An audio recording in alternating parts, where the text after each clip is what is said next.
सबको यीशु मसीह के मधुर नाम में जय मसीह की। मैं परमेश्वर का धन्यवाद दूंगा कि एक बार फिर से फेसबुक और यूट्यूब के माध्यम से आपसे जुड़ने का ये मौका मुझे मिल रहा है।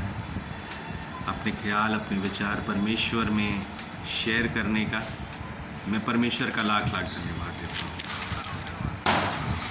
आप सभी को यीशु मसीह के द्वारा आशीष मिले और आप परमेश्वर में आगे बढ़ते जाएं।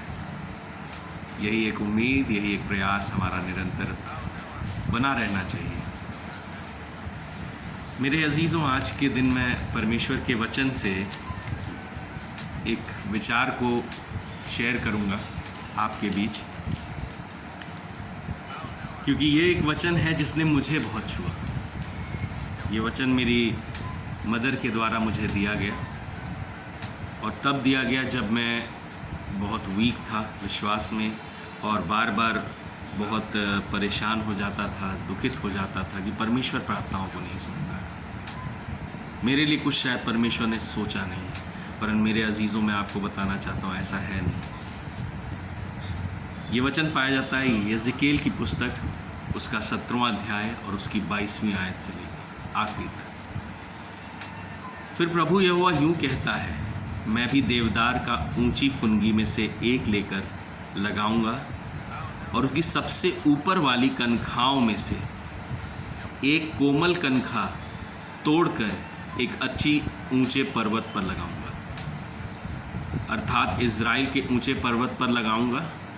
तब वो डालियों फोड़कर बलवंत और उत्तम देवदार बन जाएगा और उसके नीचे अर्थात उसकी डालियों की छाया में भांति भांति के सब पक्षी बसेरा करेंगे।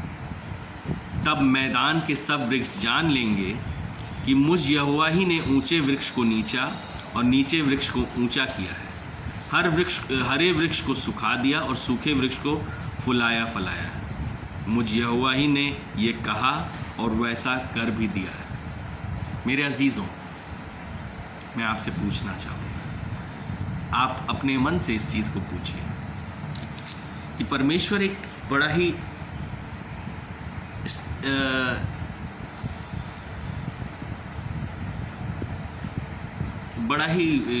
डिफरेंट चीज़ बोल रहा है कि मैं एक ऊंचे कनखे को, आप पेड़ की किसी ऊंची शाखा में से एक कोमल कनखे को तोड़ करके ज़मीन में लगाइए।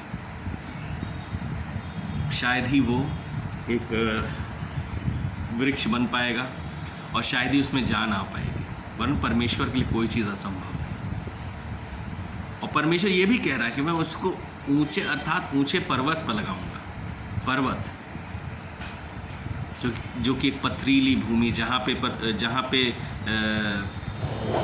एक पौधे के लिए पौष्टिक आहार नहीं मिलेगा, पानी नहीं मिलेगा, उसको फर्टाइल लैंड नहीं मिलेगी, फर्टाइल सॉइल नहीं मिलेगी। तभी परमेश्वर ये बार बार कह रहा है कि मैं एक ऊंचे पर्वत पर लगाऊंगा। मेरे अजीज़ों, परमेश्वर के लिए कोई चीज़ असंभव नहीं। वो वृक्ष, वो पौधा हम हैं। उस पौधे को जरा सोचा जाए, उस पौधे को परमेश्वर एक ऊंचे पर्वत पर लगाएगा जिसको फलना है, जो एक उत्तम देवदार जिसका बनना तय है। लेकिन उस वृक्ष को भी कार्य करना है, उस पौधे को भी कार्य करना है, उसको अपनी जड़ों को फोड़कर उसको परिश्रम करना है कि वो अपनी जड़ें पथरीली भूमि में अंदर तक ले जाए। कितना उसको मेहनत करनी पड़ेगी। वही मेहनत हमें दिखानी है अपने जीवन में, वही एक प्रयास, वही एक कोशिश हमें करती रहनी है, क्योंकि परमेश्वर ने रिजल्ट एडमेंटली रख दिया है कि उस पेड़ को एक उत्तम देवदार बनना है। तो हमारा कार्य भी यही होना चाहिए, हमें उत्तम देवदार बनना है, उसके लिए मेहनत करें। परमेश्वर का वचन, सारी बातें टल जाएंगी, परमेश्वर का वचन कभी नहीं टलने वाला वचन है, क्योंकि परमेश्वर के प्रॉमिसेस हमारे लिए, परमेश्वर का जो की वाचा जो हमारे लिए है, वो हमारी भलाई के लिए। यशाया नबी की पुस्तक, उसका 60वां अध्याय और उसकी 4थी आयत से अगर हम पढ़ें तो बड़ा ही स्पष्ट रीति से लिखा है, अपनी आंखें चारों ओर उठाकर देख, वे सब के सब इकट्ठे होकर तेरे पास आ रहे हैं, तेरे पुत्र दूर से आ रहे हैं, तेरी पुत्रियां हाथों हाथ पहुंच रही, तब ये तू इसे देखेगी और तेरा मुख चमकेगा, तेरा हृदय थरथराएगा और आनंद से भर जाएगा। मेरे प्रियो, मैं आपके सम्मुख इस चीज़ को रखना चाहता हूँ। परमेश्वर ने हमें चुना हुआ है, परमेश्वर ने हमें चुना है, मुझे और आपको। अपनी आंखों को उठाकर देखें, निरंतर इस चीज़ की ओर देखें कि परमेश्वर निरंतर प्रॉमिस कर रहा है कि अपनी आंखों को उठाकर देखें, अर्थात अपनी आत्मिक आंखों को हम खोलें, अपनी आत्मिक आंखों को हम खोलें, देखें कि परमेश्वर का वचन हमारे लिए क्या ही बहुमूल्य है। हम निरंतर विरोध, निरंतर परेशान, मैं खुद भी अपने जीवन में बहुत सी बातों को लेकर के परेशान होता हूँ, चिंता से मैं आ जाता हूँ और दुखित होता हूँ, वरन ये वचन ही है जो मुझे हर एक उस बातों से आगे बढ़ने की सामर्थ्य देता है। हो सकता है कि आप परेशान हो, दुखित हो और निरंतर ये सोच रहे हो कि हमारे जीवन में आगे क्या होगा। मैं आपको बताना चाहता हूँ, मैं आगे अपने जीवन में क्या करूँ।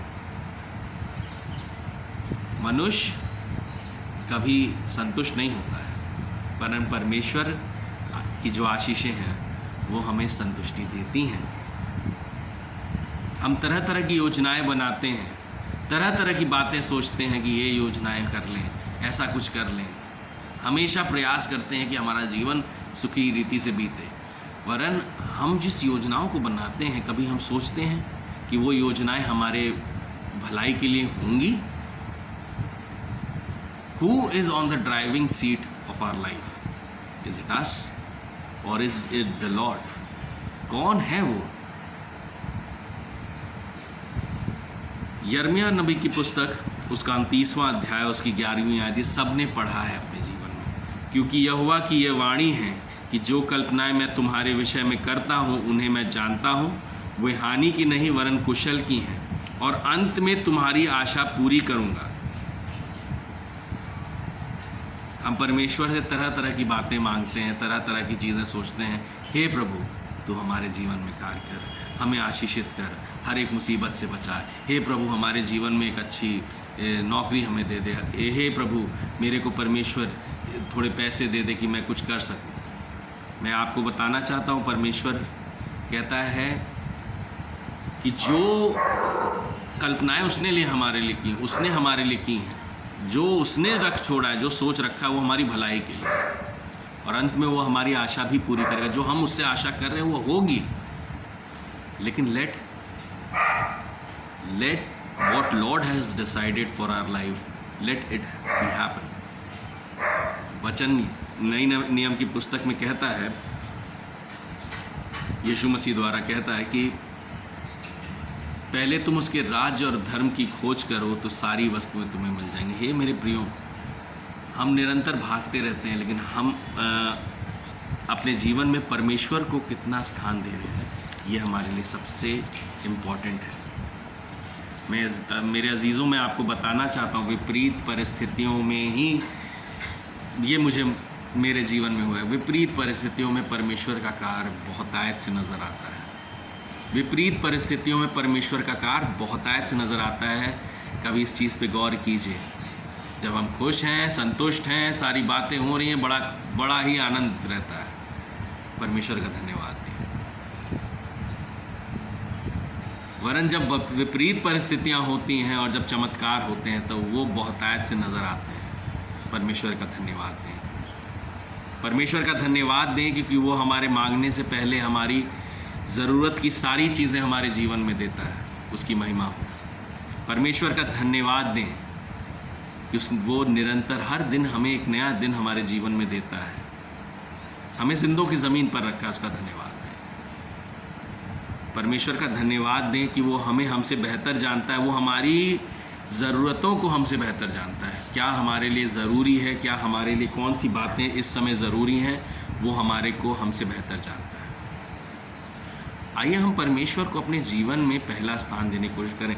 मैं आपसे ये भी चीज़ बताना चाहूँगा, ये ऐसा बिल्कुल नहीं है, मैं भी इस चीज़ को झेलता हूँ, मैं भी इस चीज़ से जूझता हूँ कि परमेश्वर को पहला स्थान, there are so many times in our life जहाँ पे हम परमेश्वर को पहला स्थान देने के बजाय खुद ही लग जाते हैं। कई बार चीज़ें लगती है जल्दी से कर लिया जाए, लेट गेट दैट शॉर्टकट, और वहीं पे हम मुंह के बल गिरते हैं। परमेश्वर द्वारा मुझे एक गीत लिखने का मौका मिला। परमेश्वर के अनुग्रह से, पवित्र आत्मा की सहभागिता में एक ने गीत लिखा। वो परमेश्वर का एक बड़ा ही प्रॉमिसिंग वर्ड मुझे मिला, पुकार लो उसके नाम को, पाओगे तुम जिंदगी, भरपूरी की जिंदगी। जब कोई रास्ता नज़र ना आए, दुख तकलीफ़ तुम्हें हरदम सताए, बस एक ही नाम जो देगा छुटकारा, वही है नाम जो सबसे है प्यारा।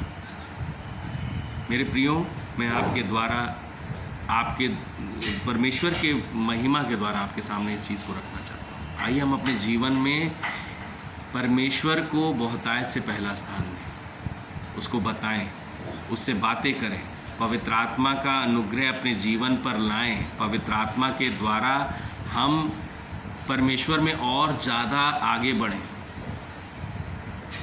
हम पवित्र आत्मा से सीखें कि हम परमेश्वर से किस तरह आए हैं, भर भर के प्रार्थना करें, समय बिताएं, समय बिताएं। आइए हम समय बिताएं और वो समय दें। ज़रूरी नहीं है आपके जीवन में, हो सकता है कोई ऐसे समय हो जब आप नहीं अपनी आप टाइम नहीं दे पा रहे हैं, वरन कुछ क्षण के लिए वो समय बिताएं। ये कोशिश, ये प्रयास आपके सम्मुख में रखना चाहता हूँ कि परमेश्वर को अपने जीवन में पहला स्थान दें, उसके साथ समय बिताएं और उससे बातें करें।